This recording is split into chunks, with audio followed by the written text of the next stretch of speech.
আকাশবাণী কলকাতা। এবার শুনবেন করোনা সংক্রমণ ও তার প্রতিকার নিয়ে আকাশবাণী কলকাতার সংবাদ বিভাগ প্রযোজিত বিশেষ সচেতনতামূলক অনুষ্ঠান করোনা ক্লিনিক।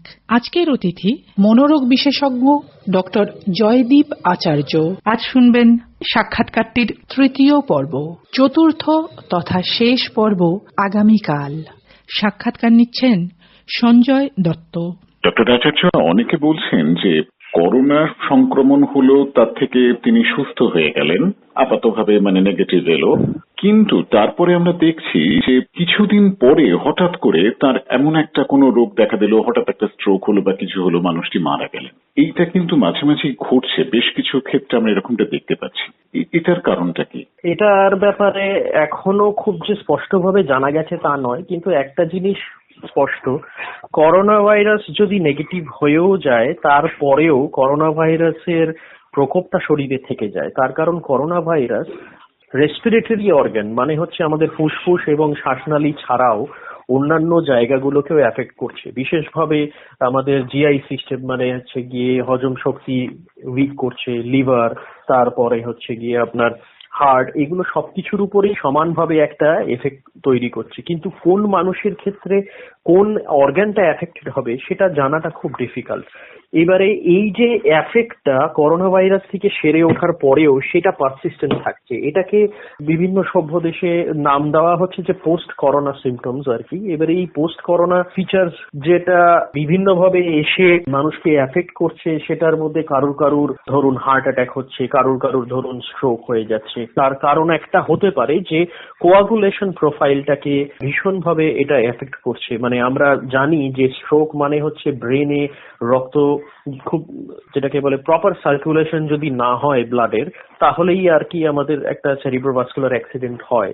করোনা ভাইরাসের এরকম একটা নটোরিয়াস এফেক্ট হচ্ছে যে কোয়াগুলেশন প্রোফাইলটাকে ভীষণভাবে নষ্ট করে দেওয়া। মানে যেটা করে সেটা হচ্ছে ব্রেনের ব্লাড সার্কুলেশন বা হার্টে প্রপার ব্লাড সার্কুলেশনটাকে এটা এফেক্ট করছে।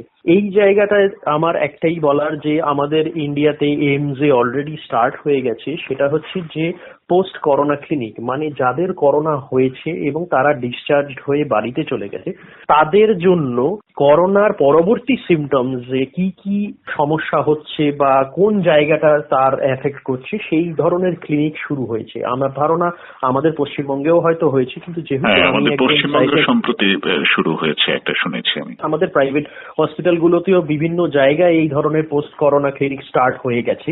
এর স্পেসিফিসিটিটা বলার জন্য আমি মনে হয় পারফেক্ট পারসন নই, একটাই কারণে, তার কারণ আমি পোস্ট করোনা কিছু মেন্টাল ডিসঅর্ডার্স বা করোনা সংক্রান্ত কিছু মেন্টাল ডিসঅর্ডার্স সেই জায়গাগুলো সম্বন্ধে আমি হয়তো আমার অভিজ্ঞতাটা আছে ডিরেক্টলি আর কি।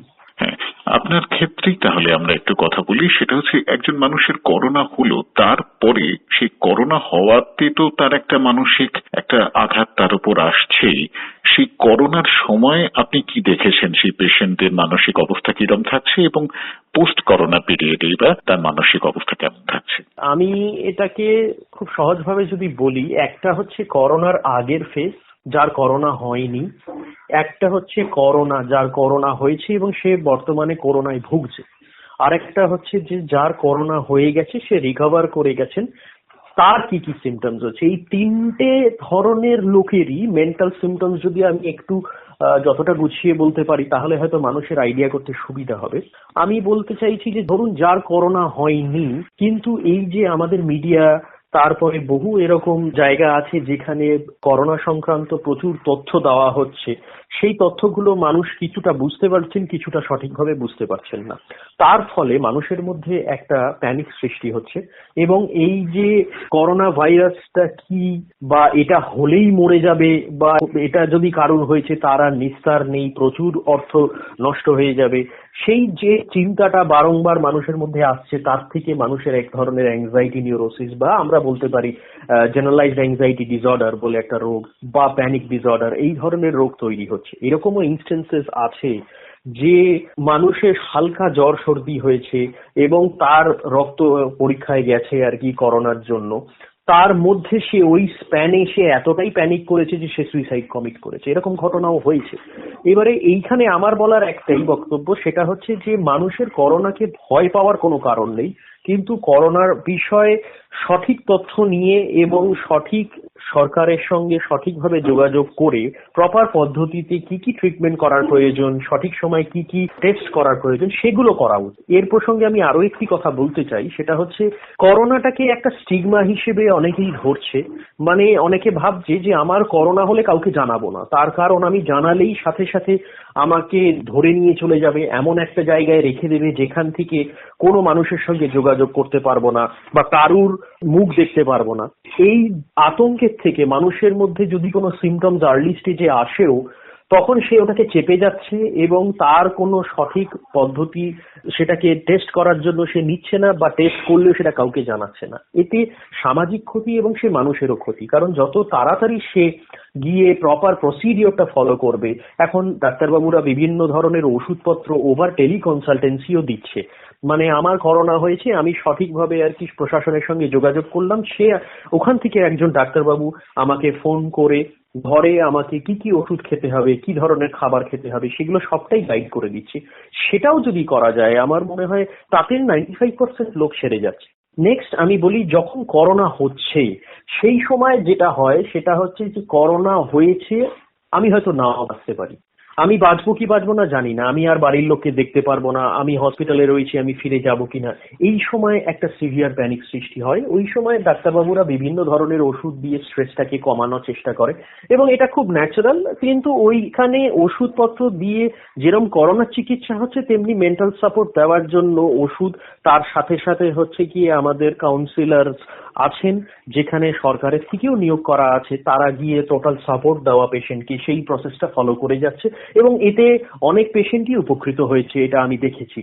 পোস্ট করোনা ক্ষেত্রে যেটা দেখা যায়, করোনা ভাইরাস যদি ব্রেনে এফেক্ট করে, অনেক ক্ষেত্রেই করে, কিছু কিছু ক্ষেত্রে এরকম হয় যে ইটস এ ভাইরাস এবং সেই ভাইরাসটা শরীরের কোন অঙ্গে গিয়ে এফেক্ট করবে, কতটা করবে সেটা প্রেডিক্ট করা খুব ডিফিকাল্ট। কিন্তু যেরকম আগে বলেছি, যদি ধরুন বাই চান্স করোনা ভাইরাস ব্রেনের উপরেও এফেক্ট করে কোনোভাবে রেসিডুয়াল, তখন পোস্ট করোনা সিমটমস এর মধ্যে বিভিন্ন ধরনের সাইকিয়াট্রিক ডিসঅর্ডার্স দেখা দেয় মাঝে মাঝে। আমি এটা যে দেখা দেবেই তার কোনো মানে নেই, তার কারণ এটাও আর কি এখন এই ভাইরাসটা এতটাই নতুন যে এই ভাইরাসটা সম্বন্ধে প্রচুর রিসার্চেস চলছে।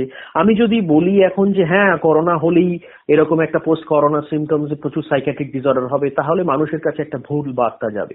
এরকম দেখা গেছে 100 জনের মধ্যে হয়তো 1-2 জনের মধ্যে করোনা হয়েছে এবং সেই করোনার ট্রিটমেন্টটা সে নিয়েছে ওই পরিবেশ পরিস্থিতির মধ্যে থেকে, তার মধ্যে একখানা ভীতি সৃষ্টি হয়েছে। এটা কিন্তু ন্যাচারাল। ধরে নিন যেটাকে পোস্ট ট্রমাটিক স্ট্রেস ডিসঅর্ডার বলে, ধরুন আমার একখানা অ্যাক্সিডেন্ট ঘটেছে, ঈশ্বরের আশীর্বাদে খুব জোর বেঁচে গেছি, তাহলেও আমার মধ্যে কিন্তু ওই ঘটনাটি ভীষণভাবে ছাপ ফেললো।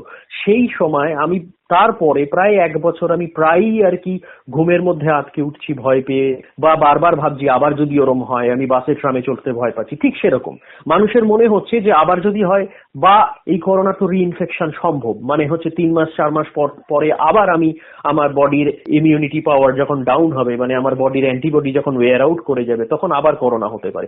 সেই যে ফিলিংটা, ওটা একটা natural reaction to stressful situation. মানে ওই মানুষটা যে একটা স্ট্রেসের মধ্যে ছিল, সেই স্ট্রেসের একটা রিঅ্যাকশন হিসেবে আসছে। কিন্তু ডিরেক্টলি করোনা কি এফেক্ট তৈরি করছে সেটা এখনো রিসার্চ সাপেক্ষ। কিন্তু পোস্ট করোনা ফেজে অনেকগুলো ফ্যাক্টর, যেরকম একটা মানুষের মধ্যে হালকা মাইল্ড টু মডারেট ডিপ্রেশন আসছে, মানে মন মেজাজ খারাপ, কিছুই ভালো লাগছে না, আমি আবার উঠে নিজের সোসাইটির সঙ্গে মিশতে পারবো কিনা, বা আমি আবার কাজে জয়েন করতে পারবো কিনা।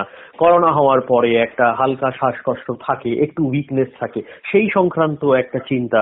এই জিনিসটা বারবার মাথায় ঘুরতে থাকলে যেটা হয় হচ্ছে কি এক ধরনের মেন্টাল একটা ডিসথাইমিয়া বলতে পারেন, বা একটা মাইল্ড টু মডারেট ডিপ্রেশন হয় অনেকেরই। ওই যে বললাম পোস্ট ট্রমাটিক স্ট্রেস ডিসঅর্ডার, মানে হচ্ছে ভবিষ্যতে আবার যদি এরকম কিছু ঘটে তখন কি হবে, ওই পুরো ফেজটা, মানে আমার হাসপাতালে থাকা, স্যালাইন দেওয়া, অক্সিজেন দেওয়া, কেউই ওই পরিবেশটাকে কখনোই অ্যাকসেপ্ট করতে পারে না। সেই জন্য সেই চিন্তাটা বারবার তাকে ডিস্টার্ব করে।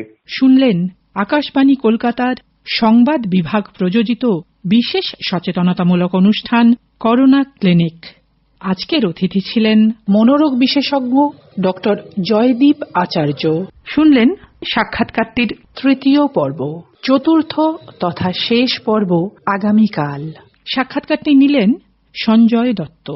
অনুষ্ঠানটি শুনতে লগ অন করুন আমাদের ফেসবুক পেজ আকাশবাণী সংবাদ কলকাতায়।